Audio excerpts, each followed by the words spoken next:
Hi, welcome to yet another episode of PhotoshopLightroomTV. I'm your host, Marek Mularczyk from sitetraining.co.uk, and welcome to another week and another episode of PhotoshopLightroomTV. Now, in the last couple of weeks, I have been telling you about some sneak peeks of the new Photoshop CS6 coming out sometime soon.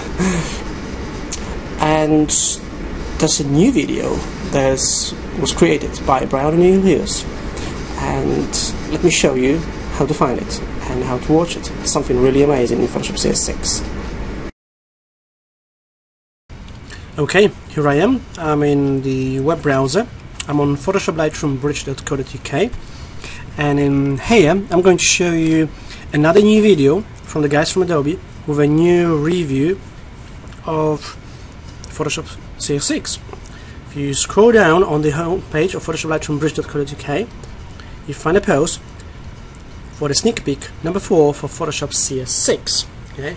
In here, in this video, Brian O'Neill from Photoshop team shows some new amazing features in Photoshop CS6. Okay? It's also showing a new tool in Photoshop CS6. So have a look on that, watch the video, sneak peek number 4, and I hope you enjoyed it. And keep on coming to PhotoshopLightroom.co.uk for any news, any information about anything that's new in Photoshop, Lightroom, or Adobe stuff. Okay, so it's PhotoshopLightroomBridge.co.uk. Welcome back. I hope you enjoyed it. Make sure you check that. Watch the video from Brian O'Neill on Photoshop CS6. Now, next tutorial this week will be in Lightroom. And I'm going to expand on what I did on the last episode of Photoshop Lightroom TV, and I'm going to show you something new in Lightroom 4 Beta, but based on what we done earlier. So this will apply to Lightroom 4 Beta only. This is a new feature in Lightroom 4 Beta, so you need to have a Lightroom 4 Beta. You can download it from Adobe Labs website, so go to Adobe Labs and download it, or if you go to PhotoshopLightroomBridge.co.uk, you find the link where you can download the Lightroom for Beta. Because the beta, you can use it for free for a couple of months. And remember, because the beta, it's not stable yet, so it may crash. Don't work on your images, on your original images. Just work with some test images. That's what I'm doing here. So let's jump into Lightroom. Here I am in Lightroom 4 Beta. And in this video I'm going to show you something interesting on how to paint with something new in Lightroom 4 Beta. I'm going to work with this image here. I'm just going to open it in Develop module. I have shared with you just a couple of days ago a video on using the new features within the adjustment brush in Lightroom 4 Beta. But here's what I'm going to show you this time. I'm going to paint with the new temperature setting for the adjustment brush. How about changing the temperature of the sky, the highlight areas, and then changing the temperature of the shadow areas, the castle, okay, separately. So here's what I'm going to do.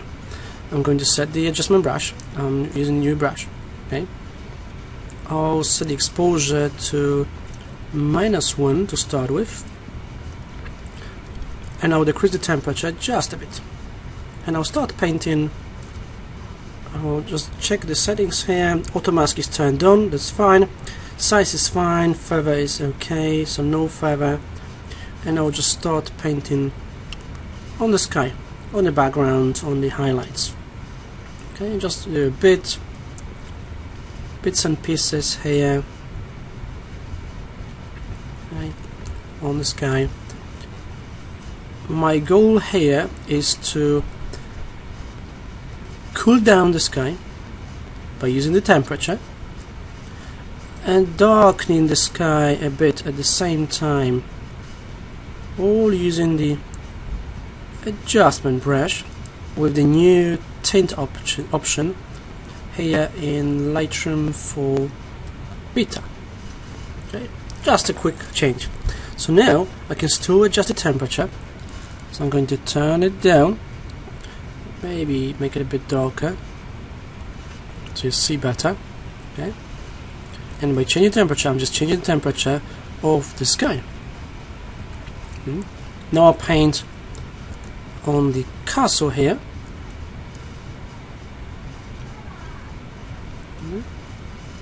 I'm okay with the settings for now.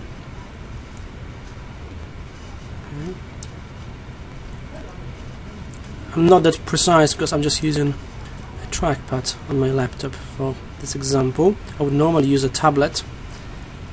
Okay, right. So I'm here. This time I'll increase the exposure and I'll increase the temperature to warm it up. Okay, so I've warmed up the foreground and then cooled down the background. Don't worry about these things here. This is for the previous example. Okay, so that's how you can use now the new settings for the temperature and tint in the adjustment brush in Lightroom for Beta. Okay, I hope you enjoyed this tutorial in Lightroom for Beta. Have a look on it, try it out, play around. I'm sure you'll love it. Now, this is it for this week's episode of Photoshop Lightroom TV. I hope you enjoyed it. I hope you learned something new. Next week, I'm going to show you something new. I've got a new book coming out, and it's going to come out in the next couple of weeks. So next week, on next episode of Photoshop Lightroom TV, I'm going to share with you what this book is, what is it about, and where you could pre-order it if you wanted. Okay. So thank you for watching. I'm Marek Mularczyk from Training.co.uk, and I hope to see you next week on next week's episode of Photoshop Lightroom TV. Thank you for watching. Bye bye.